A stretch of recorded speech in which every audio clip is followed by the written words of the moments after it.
நேத்து உங்க அம்மா கிட்ட ஒரே மாசத்துல 2 லட்ச ரூபாய் பணத்தை திருப்பி கொடுத்துருவேன்னு அவ்வளோ உறுதியா சத்தியம் பண்ணி சவால் வேற விட்டேன்.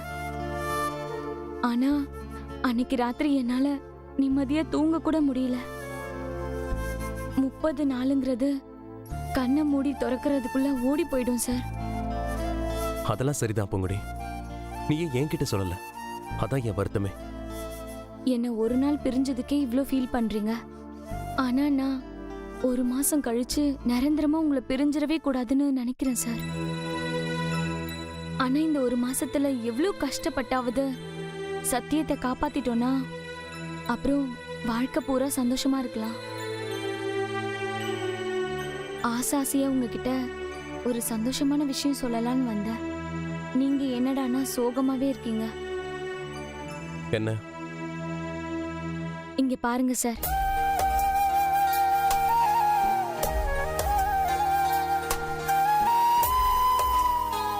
என்ன சந்தோஷமான விஷயம் சொல்லிட்டு 500 ரூபாயை காமிக்கிற?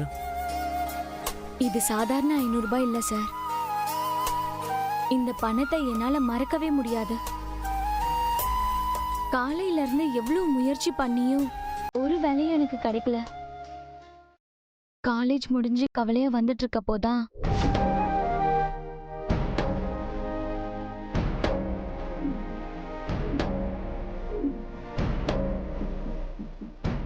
அதுக்கு உனக்கு சம்பளம் 500 ரூபாய்.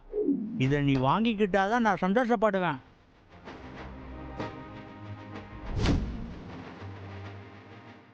ரொம்ப சந்தோஷமா இருக்கு பூங்குடி. பட் இப்படி ஒரு நாளைக்கு 1000 500ன்னு சம்பாதிச்சு எப்படி ஒரு மாசத்துல 2 லட்ச ரூபாய் உன்னால சம்பாதிக்க முடியும்?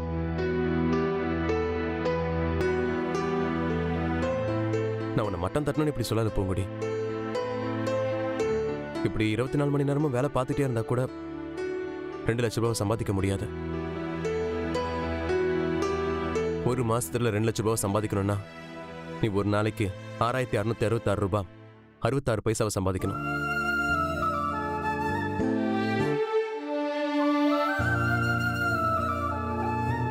ஒரு நாளைக்கு 6666 ரூபாய் 66 பைசாவா? எப்படி சார் என்னால சம்பாதிக்க முடியும்? எனக்கு இப்பவே ரொம்ப பயமா இருக்கு சார். சம்பாதிக்கிறதுக்கு இந்த உலகத்துல பல வழி இருக்கு பூங்குடி. ஒரு நாள் வேஸ்டா போகுது, 2 நாள் வேஸ்டா போகுதுன்னு பயப்படாத. ஆக்கப்பூர்வமா யோசி, பிளான் பண்ண. நாம என்ன பண்ணா 2 லட்ச ரூபாவை சம்பாதிக்க முடியும்னு யோசிச்சு பாரு. அப்போதான் இது சாத்தியமாகும். முயற்சி பண்ணா முடியாதுன்ற விஷயம் எதுவுமே கிடையாது இந்த உலகத்துல.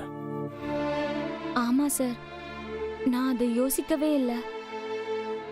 நான் இதை பத்தி நல்லா யோசிச்சு ஒரு முடிவெடுக்கிறேன் சார். அதுக்காக கௌரவம் பார்க்காம நம்ம காலேஜுக்கு சித்தா வேலைக்கு வந்துடாத. போங்க சார்.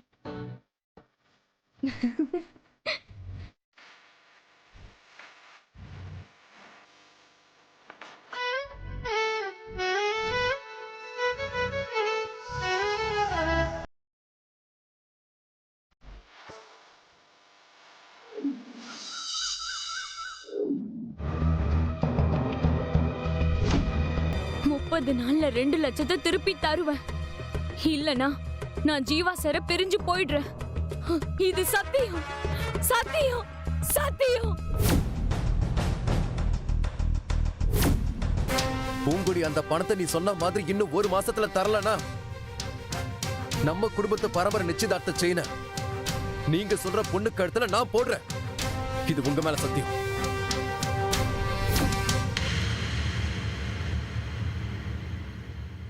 மேடம், மேடம்,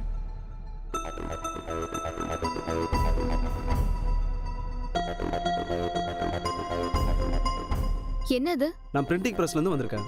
இன்விடேஷன் அடிக்க கொடுத்திருந்தாங்க மேடம், அதான் கொண்டு வந்திருக்கேன். இன்விடேஷனா? யாரு? வாங்க. வரங்க மேடம். இந்தாங்க மேடம். இப்படி வைங்க. வரேன் மேடம். சரி. என்ன மாயா, என்ன இன்விடேஷன்? என்ன ஆண்டி இது? உங்களோட 25th வெட்டிங்கோட கார்டா? இல்ல. கமிங்க.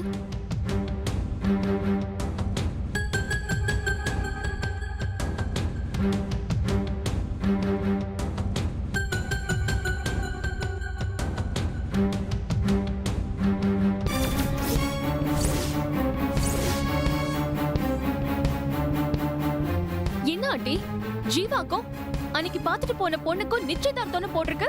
ஆமா, கரெக்டா தான் போட்டிருக்கு. ஜீவாவோட நிச்சயதார்த்த பத்திரிக்கை தான். அதுல உனக்கு என்ன டவுட்? நாம ஜீவாவை கரெக்ட் பண்றதுக்கு இந்த சாமியார் விஷயத்தை போட்டா அத புரிஞ்சுக்காம இந்த லூசு ஆண்டி கிறுக்குத்தனமா பண்ணிட்டு இருக்கே. இத சொன்னாலும் புரிஞ்சுக்காது. என்ன பண்ணலாம்? சரி, சமாளிப்போம்.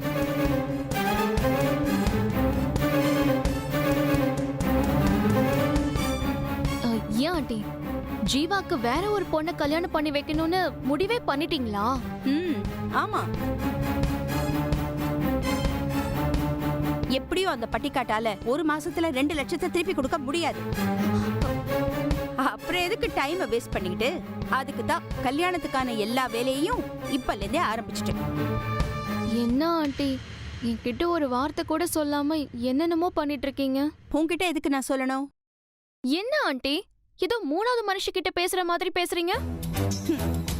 என் பையனை நீ கல்யாணம் பண்ணிக்க சம்மதிச்சிருந்தேன்னா மருமகங்கிற உரிமையில பேசியிருப்பேன். அவன் கையால எங்க பரம்பரை செயினை உன் கழுத்துல போட சொல்லிருப்பேன். ஆனா நீ ருத்ராட்ச மாலையை போட்டுக்கிட்டு சாமியார வந்து நிக்கிற. அதெல்லாம் ஆண்டி. இங்க பாரு தீபி, நீ எப்ப கல்யாணம் வேண்டான்னு சொன்னியோ அப்பவே நான் முடிவு பண்ணிட்டேன். உன்னை விட பல மடங்கு வசதியான ஒருத்தி தான் எனக்கு மருமகளா வரணும்னு. அப்படி ஒருத்தி தான் இந்த பொண்ணு. இந்த கல்யாணத்துக்கு ஜீவா ஒத்துக்கவே மாட்டான். இத பாருமா, அந்த கவலை உனக்கு வேண்டாம், அத நான் பாத்துக்கிறேன். இல்ல ஆண்டி, ஜீவா கல்யாண விஷயத்துல நீங்க ரொம்ப அவசரப்படுறீங்க. கொஞ்சம் பொறுமையா இருங்க, இல்லனா எல்லாமே தப்பாயிடும். நான் இதுக்கப்புறமும் பொறுமையா இருந்தா அது தப்பாயிடும். நீ என் பையனை கல்யாணம் பண்ணிக்குவேன்னு நான் ரொம்ப பொறுமையா இருந்தேன். அதுதான் நான் பண்ண பெரிய தப்பு. ஆண்டி அப்ப நான்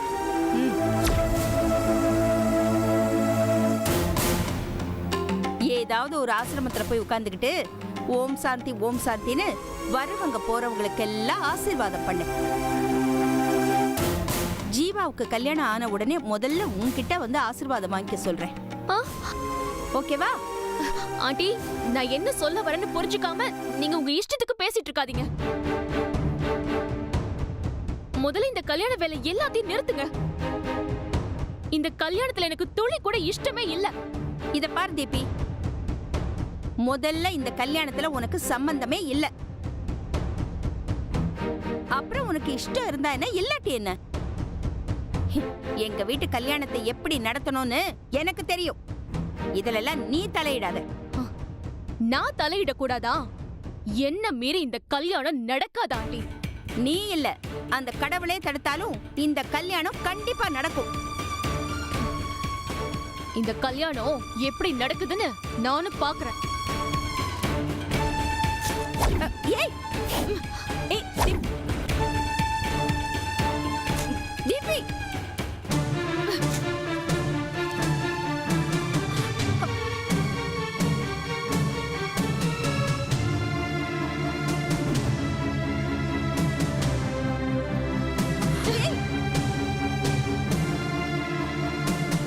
என்ன தைரியம் இருந்தா நிச்சயதார்த்த பத்திரிக்கையை என் கண் முன்னாடியே கிழிச்சு எறிவேன். உன்னை மாயா, இந்த பொண்ணு அடிக்கிற உரிமை நமக்கு இல்ல. அது எனக்கு நல்லா தெரியுங்க.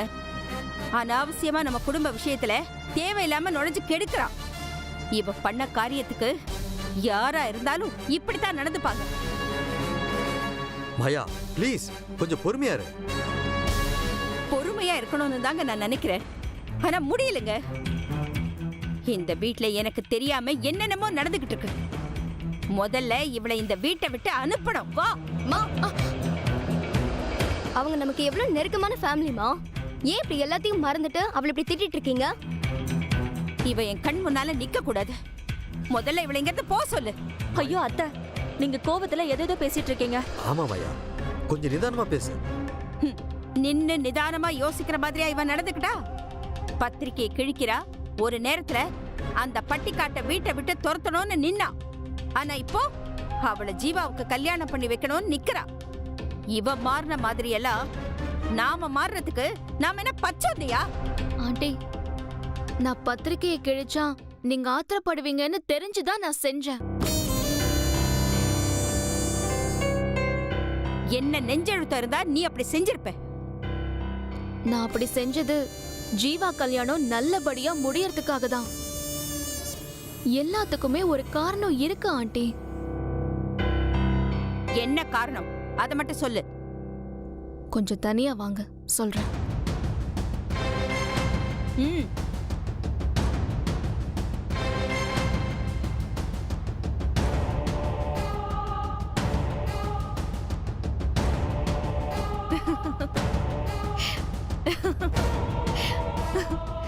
என்ன தனியா பேசணும்னு கூட்டிட்டு வந்துட்டு இப்படி பைத்தியம் மாதிரி சிரிச்சுக்கிட்டு இருக்க?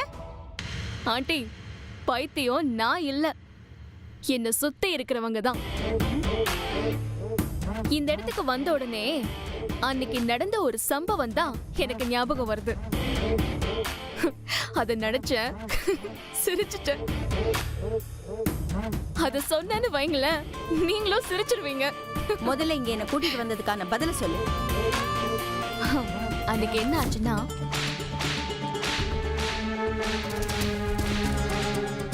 ஆக்டிங் கிரானி, எல்லாமே ஆக்டிங். அதுக்காக பிளான் பண்ண சேம் சைட் கோல் பிளான் தான் இந்த சாமியார் வேஷம். என்ன தீபி, என்னைய ஏமாத்திட்டியே? ஐயோ, நான் கூட நீ நிஜமாவே சாமியார் ஆயிட்டியோன்னு நினைச்சேன். அந்த பெர்ஃபெக்ட் பெர்ஃபார்மன்ஸ்க்காக தான் இன்னைக்கு சக்சஸ் ரேட்டிங்கே கொடுத்திருக்கு. ஆமால, இதெல்லாம் புரிஞ்சுக்காம நான் உன்னை போய் அடிக்க வந்துட்டேனே. அந்த ஒரிஜினல் கோவத்தை நீங்க காட்டினதுனால தான் ஜீவா இப்போ என் பக்கம் சாஞ்சிருக்கான். அந்த பட்டிக்காட்ட ஜீவா வெறுக்கணும். அதுக்கு ஜீவா என்ன நம்பணும்.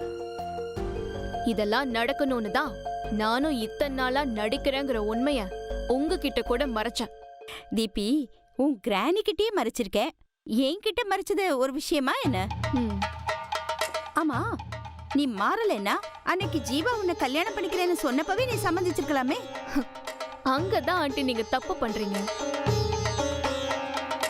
நான் அன்னிக்கே சம்மதிச்சிருந்தா என் சாமியார் வேஷத்தை கலைச்சிட்டு அந்த வில்லேஜ் வேம்பயர் கைய புடிச்சிருப்பான். எந்த காஸ்ட்லியான பொருளா இருந்தா கூட ஈஸியா கிடைச்சிட்டா வேல்யூ இருக்காது ஆண்டி. அதுவும் கரெக்ட் தான். எனக்கு இப்ப ரொம்ப சந்தோஷமா இருக்கு. இந்த சந்தோஷத்துல எனக்கு கையும் ஓடல காலும் ஓடல. ஏன் தீபி, அந்த வில்லேஜ் வேம்பயர் 30 நாள்ல 2 லட்சத்தை கொடுக்கறேன்னு சவால் விட்டுட்டு போயிருக்கே. அவன் நிலவரம் ரொம்ப கலவரத்துல இருக்கு. எங்கேயுமே வேலை கிடைக்காம சித்தாள் வேலைக்கு போயிருக்கான். என்னது, சித்தாள் வேலைக்கா? அவளாலலாம் 2 லட்சத்தை சம்பாதிக்கவே முடியாது. இனிமே நமக்கு கவலையே இல்லை. என்ன, இந்த விவரம் கொஞ்சம் முன்னாடியே தெரிஞ்சிருந்தா நான் இன்விடேஷனை அடிச்சிருக்கவே மாட்டேன். நீங்க அடிச்சதுதான் கரெக்ட். நீங்க ஜீவாக்கும் எனக்கும் ஆப்போசிட்டா தான் நடக்கணும். அப்பதானே ஜீவாக்கு என் மேல இன்னும் அஃபெக்ஷன் அப்படியே வரும். நீங்க நீங்களாவே இருங்க, நான் நானாவே இருக்கேன். அதெல்லாம் ஓகே தீபி. இந்த மாதிரி சாமியார் ட்ரெஸ்ல உன்னை பாக்குறதுக்கு எனக்கு பிடிக்கவே இல்லை. அதனால என்ன ஆண்டி, நாய் வேஷம் போட்டா கொலைச்சுதானே ஆகணும்? இல்ல தீபி, நீ இந்த வேஷத்தை சாதாரணமா நினைச்சுக்கிட்டு இருக்க. இது கூடிய சீக்கிரத்துல உன் மனசை மாத்திடும். அது மட்டும் இல்ல, நீ திரும்பவும் பழைய மாதிரி மாறி ஜீவாவை கல்யாணம் பண்ணும்போது மத்தவங்க எல்லாம் ரொம்ப தப்பா பேசுவாங்க. இந்த ட்ரெஸ்ஸ வச்சுதான் நிறைய சாதிக்க வேண்டியது இருக்கு. சென்டிமெண்டா இது ஒரு லக்கி ட்ரெஸ் தான். ஆனா நீங்க சொல்றது கூட சரிதான். அதுக்காக இதையும் அவ்வளோ சீக்கிரம்லாம் கழட்ட முடியாது ஆண்டி. ஏன்? இந்த ட்ரெஸ்ஸ போடுறதுக்கு எப்படி ஒரு டிராமா போட்டனோ அதே மாதிரி கழட்டுறதுக்கும் ஒரு டிராமா போடணும். அப்போதான் யாருக்கும் எந்த டவுட்டுமே வராது. சரி, அதுக்கு என்ன பண்ணணும்னு சொல்லு. சொல்றேன்.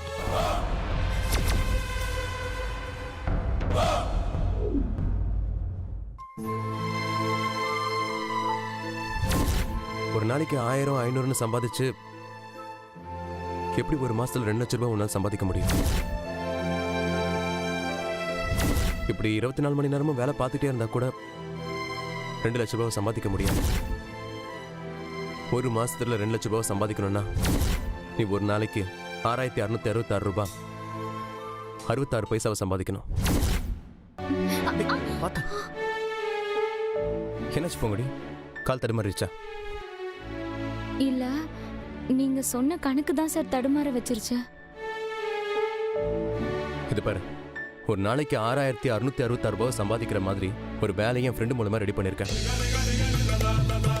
இப்ப நாம அவரை தான் போய் பார்க்க போறோம்.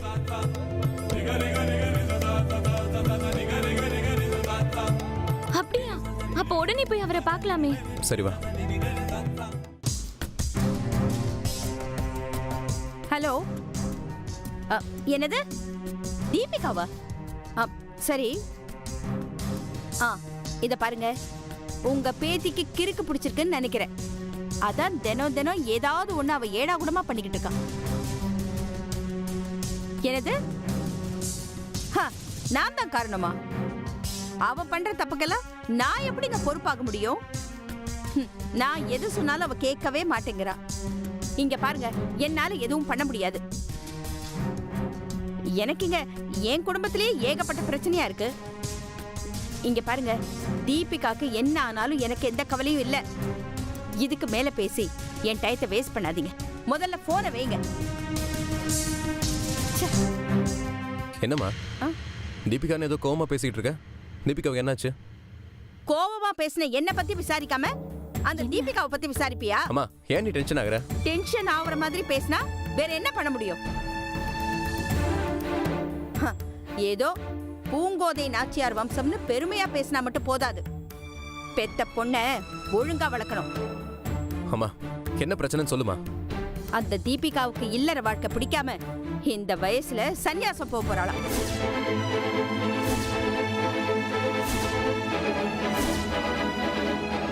ஆன்மீகத்துக்காக தன்னையே அர்ப்பணிக்க போறாளாம். அது நடக்க கூடாதுன்னு எனக்கு போன் பண்ணி ஃபீல் பண்றாங்க தீபிகாவோட பாட்டி. என்னம்மா சொல்ற? தீபிகா சன்னியாசம் போக போறாளா? ஆமாண்டா, நான் அதத்தான் சொன்னேன்.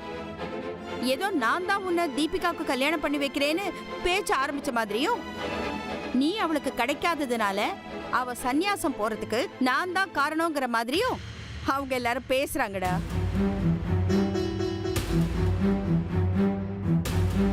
அவங்க வேற என்னம்மா சொன்னாங்க?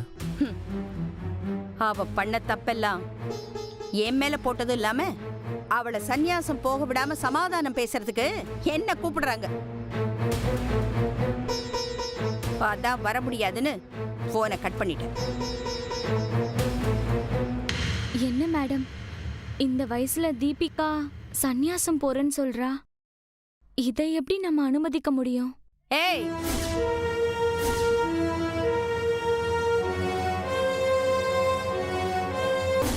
இத பாருடி, பட்டிக்காடு. இந்த வீட்ல உன் லிமிட் தெரியாம வார்த்தையை விடாத. அப்புறம் நானா இருக்க மாட்டேன். அம்மா, நிறுத்துமா. இப்ப பூங்குடி என்ன தப்பா சொல்லிட்டா? இது பாரு, எங்க லவ்க்கு சப்போர்ட் பண்றதுனால தீபிகா மேல உங்களுக்கு கோவம் இருக்கு. அதனால அவ சன்னியாச போகணும்னு விட்டுருவீங்களா? அவ வாட வேண்டிய பொண்ணுமா. ஏண்டா பேச மாட்ட? தீபிகா நல்லா வாழணும்னு தான் உன் கூட கல்யாணம் நிச்சயம் பண்ண. ஆனா கடைசி நேரத்துல அவளை நீ கட்டிக்கல. அதான் அவ இன்னைக்கு சன்னியாசம் போறா.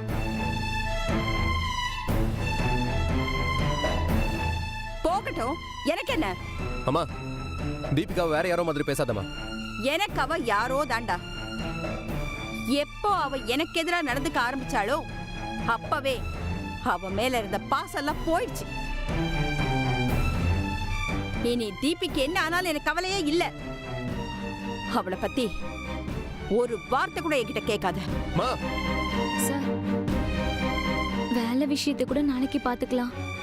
முதல்ல தீபிகாக்கு என்ன ஆச்சுன்னு போய் பார்க்கலாம்.